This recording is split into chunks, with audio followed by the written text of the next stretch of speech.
Welcome to Thinking Deeper by 6-7. We live in the most materially comfortable era in human history, yet emotionally we have never been more miserable. We are constantly told we aren't good enough and that true happiness is just one purchase, one achievement, or one dopamine hit away. Today we are exploring a radical antidote to modern anxiety, burnout, and self-hatred. It's a journey that takes us from a wild, rock-bottom lifestyle in New York to a remote 30-year monastic retreat, uncovering how to fundamentally rewire the human mind. Yeah, it really is a profound journey to untangle. I mean, we are breaking down the absolute mechanics of human suffering here. This isn't about like vague spiritual concepts. We're looking at a highly tangible, scientifically backed method of deconstructing how we perceive our own thoughts. Right, and decoding these mechanics of the mind is exactly what we do here. So if you like my channel, please subscribe and hit the like button, because our mission today for this deep dive is to really pull apart the machinery of human desire, We're going to dismantle those dangerous, pervasive myths around meditation. And there's so many of them. There really are. And we're going to explore how viewing awareness as a literal, science of the mind offers this completely new lens on how we find purpose in a chaotic world. Absolutely. Yeah. But to really understand how to fix our minds, I think we have to start by diagnosing the societal void that is making us so anxious in the first place. The root cause. Exactly. There's this profound historical shift in human meaning that we rarely talk about. For centuries, across almost every civilization, religion and the concept of a divine creator sat at the absolute center of the table for society. It provided the ultimate psychological scaffolding. Yes. You didn't have to wake up every morning and invent your own reason for existing. You knew exactly where you fit in the grand celestial hierarchy of the universe. The overarching narrative was just handed to you. Precisely. But today, we're living in a largely post-religious, secular culture. And while there's undeniably an intellectual freedom in that shift, it has also created this massive, terrifying vacuum. The heavy burden of defining a life's purpose has shifted entirely off the shoulders of the divine and right onto the individual. We are so obsessed with finding our personal why, and the psychological pressure of that is immense. It's crushing. It really is. Just look at the data. Despite unprecedented material wealth, the Western world is plummeting in global happiness rankings.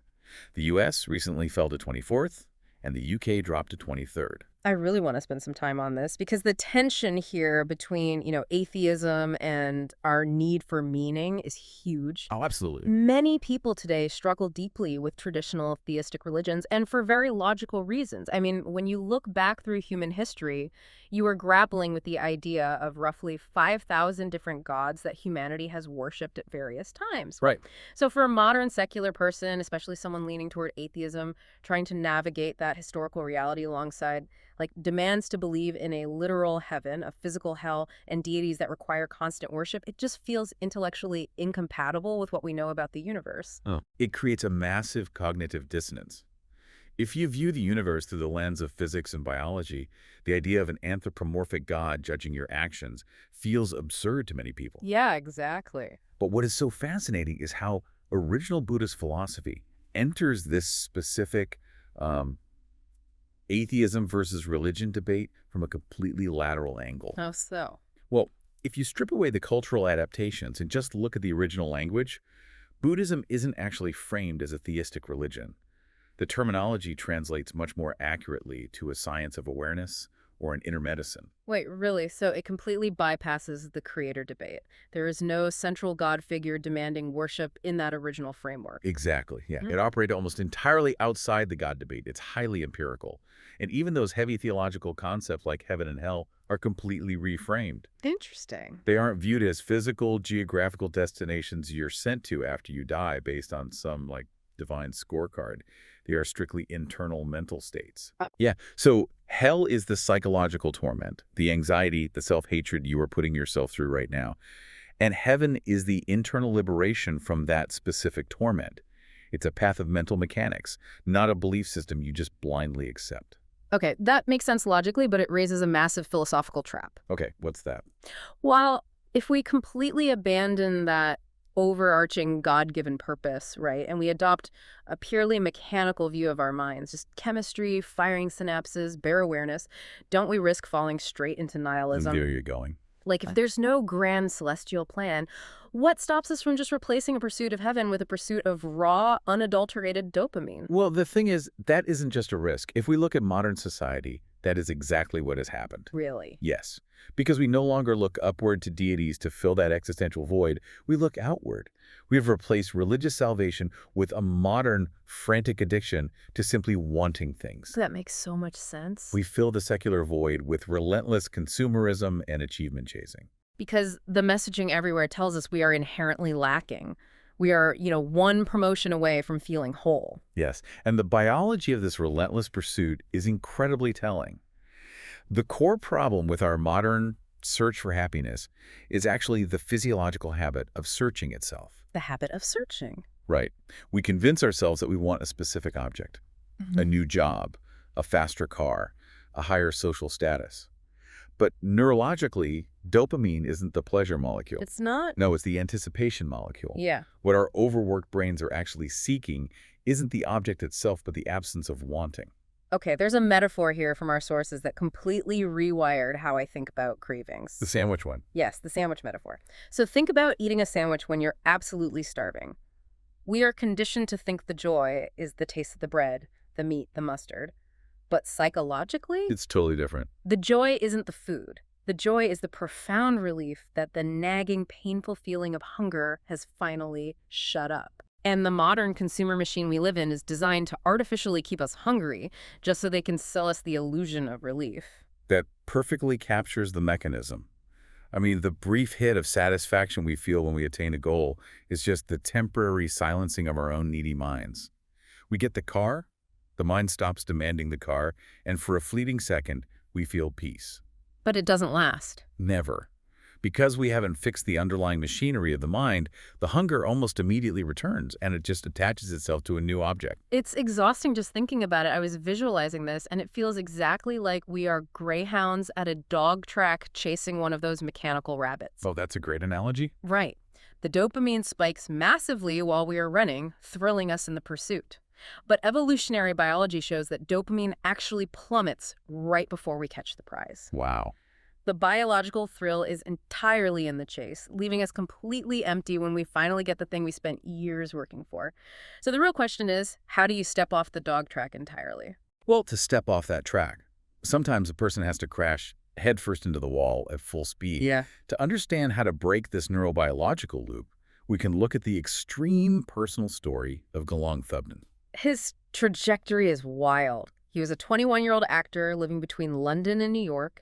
He had severe childhood trauma and abuse in his past, and his coping mechanism was this wildly escapist, heavy-partying lifestyle. He's going hard. He wasn't just having fun, he was literally trying to outrun a persistent, screaming internal monologue of absolute self-disgust. He was flooding his nervous system with external stimuli to drown out the internal reality. Yeah. And physiologically, a human body can only sustain that level of chronic stress and chemical masking for so long. Right. His body literally rebelled. He had a dramatic physical burnout, waking up in a Brooklyn apartment convinced he was having a massive heart attack. Terrifying. It turned out to be a severe stress-induced heart condition, specifically atrial fibrillation. His lifestyle had physically broken his heart. Which forced a radical intervention. A friend essentially carried him out of New York and took him to a Scottish Tibetan monastery called Samyeling. Just a slight change of scenery. Just a bit. It was initially supposed to be a one-year rehab stay, but to stay there, he had to take vows, which included giving up all intoxicants and committing to complete celibacy. And I really want to pause on the word celibacy here because people hear that in a modern secular context and immediately recoil. They do, yeah. They think of strict puritanical rules or religious shame. It is so crucial to strip away the cultural baggage of that word here. In this specific monastic context, celibacy is absolutely not an anti-sex moral judgment. Okay. There's no concept of sex being evil or dirty. Instead, it acts as a highly controlled psychological laboratory condition. A laboratory condition. Yeah, think about the Greyhound track again. By taking away the immediate, powerful fulfillment of sexual desire, a person is forced into a corner where they have to observe the raw, underlying machinery of their craving. Oh, I see. You are instructed not to suppress the desire, but you also aren't allowed to immediately give in to it. You're simply watching the craving arise, peak, and fade. So, Our new monk sits down in his quiet, peaceful Scottish monastery, fully expecting to find immediate serenity. He thinks he's escaped the chaos. But the reality of silence is brutal. When you strip away the noise, that is exactly where the monsters get the loudest. Because the external distractions of partying, acting, and romance were the only things shielding his conscious awareness from his own unhealed trauma. He actually despised meditation when he started. His internal monologue, that vicious voice calling him a disgusting failure, didn't go away. Without alcohol or adrenaline to mask it, the voice only grew louder and more aggressive when he tried to sit still and clear his mind. Which brings us to the single greatest myth about meditation that needs to be actively dismantled. Meditation is absolutely not about clearing your mind. It's not. No, it is not about forcing your brain to go completely blank, and it isn't about passing out into a trance for 10 minutes. Which is good, because if the goal was just to space out for 10 minutes and feel nothing, where is the cognitive growth in that? You might as well just take a nap or stare at a wall. Exactly. The human brain is a prediction engine. It is biologically wired to generate thoughts to keep you safe. You cannot stop it from thinking any more than you can stop your heart from beating. That is such a relief to hear. Right. The true definition of meditation, as taught in this framework, is waking up inside your thoughts. I want to share an analogy for this because understanding this mechanism completely changed how I view the practice. Go for it. Think of meditation as literal mental weightlifting. You sit down, you focus your attention on your breath, and within maybe 7 seconds, your mind involuntarily wanders off to a shopping list or an unread email or a deeply embarrassing regret from 10 years ago. Everyone does it. Most people hit that moment and think, oh, I failed. I am bad at this. I can't meditate.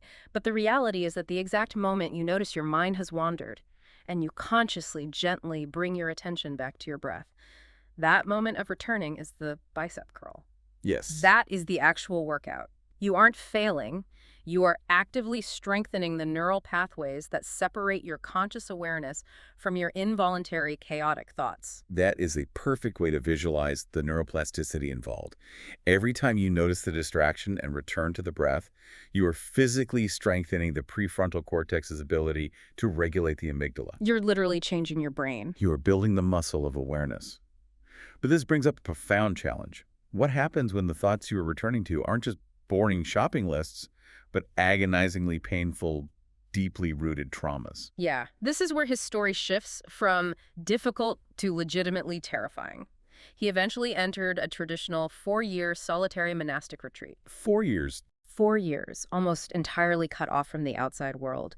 And during the first 2 years of that isolation, he didn't find peace. He was hit with horrific panic attacks, severe clinical depression, and the literal psychosomatic sensation of a knife violently twisting in his chest. Because trauma is stored in the body, and without external distractions, his nervous system was finally demanding that the trauma be processed. It got so unbearable that he literally jumped the monastery wall in the pouring rain to run away. Wow. He was having a massive panic attack, sprinting down a remote Scottish country road, desperate for an escape. But then he suddenly stopped, frozen by a terrifying realization: you cannot outrun your own shadow. It's always there. Wherever he ran, his mind and the trauma was coming with him. So he returned to his room. But he realized his entire approach had been failing. And here is the profound psychological pivot that changed everything for him. Instead of trying to mentally pull that knife out of his chest, instead of fighting the physical pain and wishing it would stop, he made the agonizing pain itself the direct object of his meditation. See, I'm trying to wrap my head around the mechanics of that.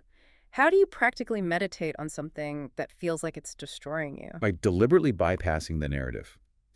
In psychology, there's a concept of the second arrow. The second arrow. Yeah. The physical sensation of anxiety in your chest is the first arrow. It hurts, but it's just a sensation.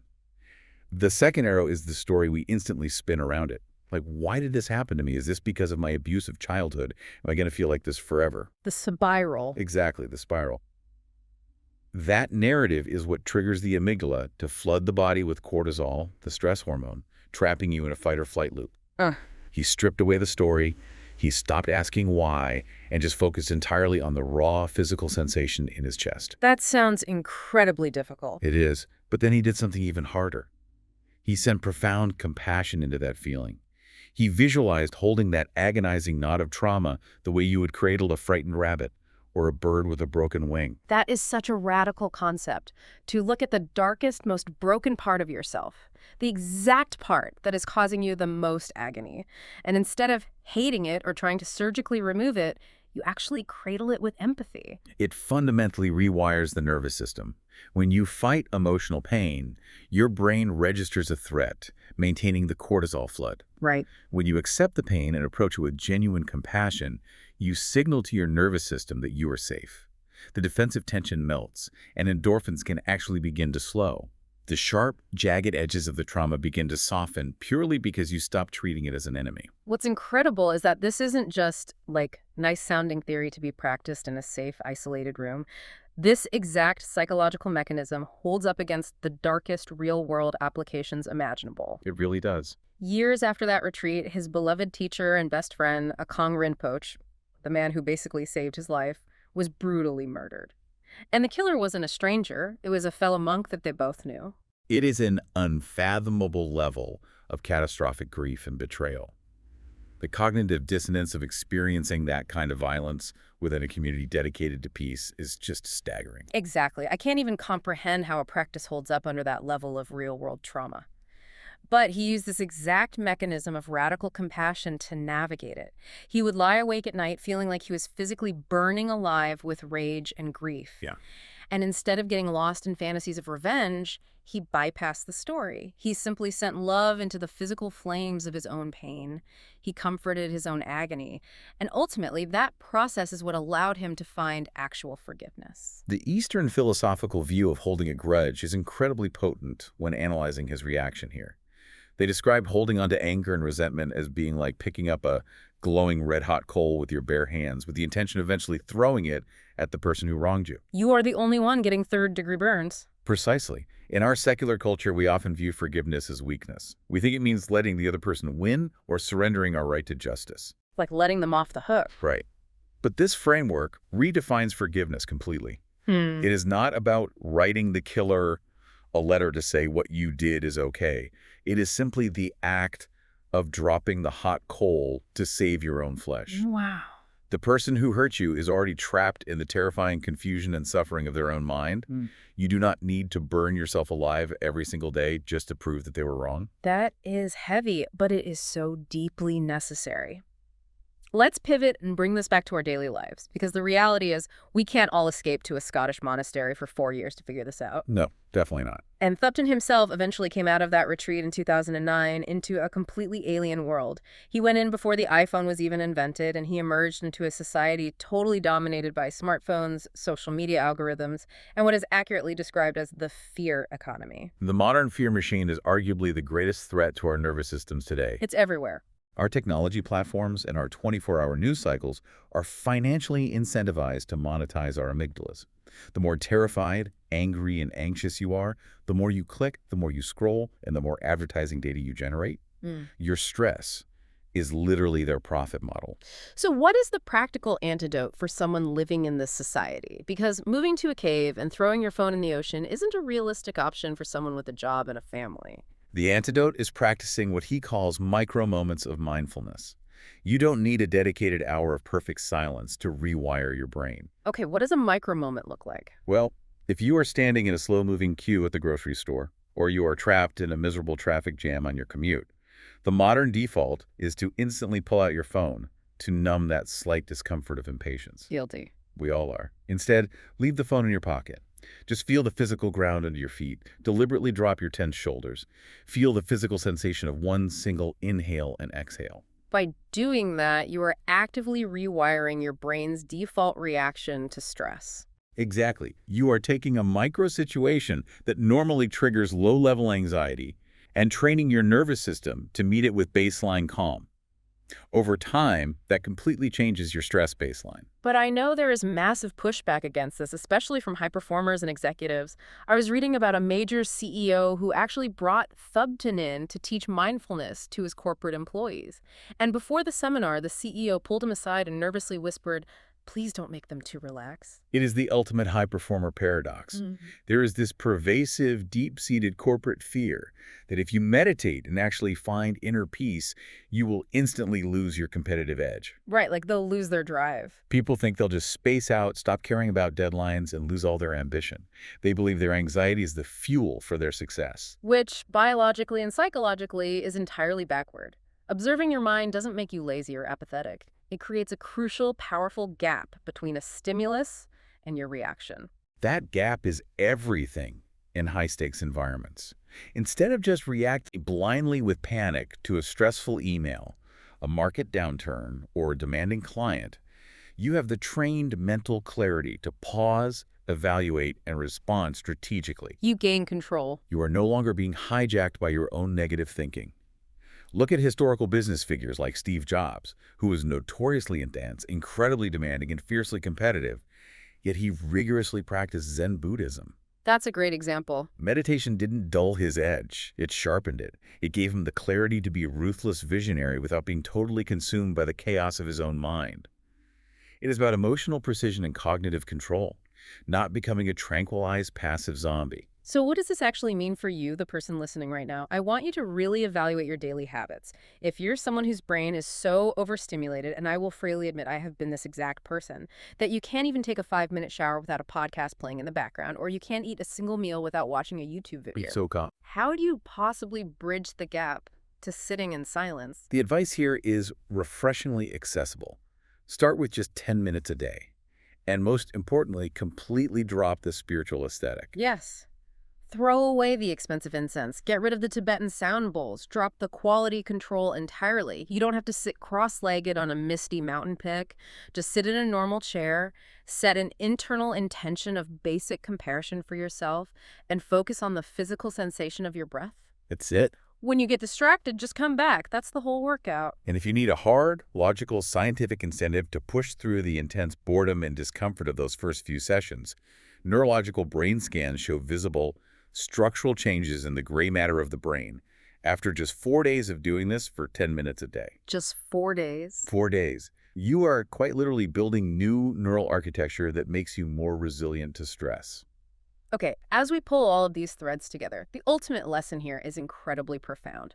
True freedom isn't about perfectly controlling the external world so that nothing bad ever happens to you. No, it's not. And it isn't about finally finding the perfect external purpose, the perfect job, or the perfect deity to magically save you.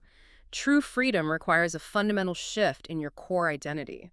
Is the shift from identifying as the chaotic, stormy clouds of your passing thoughts and turbulent emotions to recognizing that your true underlying awareness is the vast, untroubled sky that simply observes those clouds passing by. The sky is never damaged by the storm. Exactly.